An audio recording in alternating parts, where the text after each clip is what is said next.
Welcome to this edition of the Lucid Quest Hematology Strategic Roundup, covering developments from July 13 through August 14, 2026. The defining story of this reporting period was the accelerating competition to establish the next generation of multiple myeloma treatment platforms. The market is moving beyond individual product launches toward broader platform strategies, where long-term leadership may depend on mechanism, treatment sequencing, evidence generation, and the ability to integrate therapies across evolving care pathways. Several developments pointed to this shift, with 4 themes standing out. The first theme was the emergence of multiple myeloma as a platform competition landscape.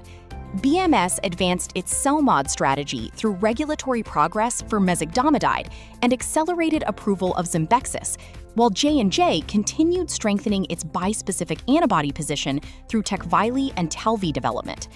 These advances suggest that companies are competing not only to demonstrate clinical activity, but also to define where their mechanisms fit within future treatment sequences.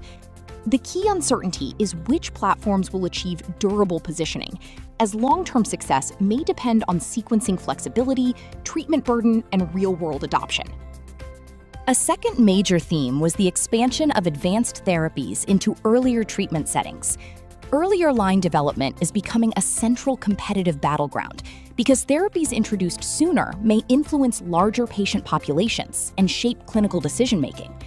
However, moving therapies earlier also increases the importance of comparative evidence and long-term treatment strategy. It remains uncertain how physicians will ultimately sequence increasingly complex combinations of immunotherapies, targeted agents, and cellular approaches. The third theme was the continued expansion of precision hematology through mechanism-based innovation. Developments in genetically defined leukemia, lymphoma, and sickle cell disease highlight growing investment in therapies designed around specific biological drivers. These approaches may create opportunities in specialized patient populations, but their impact will depend on effective patient identification, diagnostic capabilities, and clinical adoption. The final theme involved the growing importance of clinical execution and evidence generation as competitive advantages. Partnerships focused on improving trial capabilities and advancing emerging programs demonstrate that scientific innovation alone may not determine commercial success. Companies will need to generate convincing evidence, identify appropriate patient populations, and demonstrate how new therapies provide meaningful value within treatment pathways. The uncertainty remains whether early-stage platforms can translate biological differentiation into practical clinical adoption.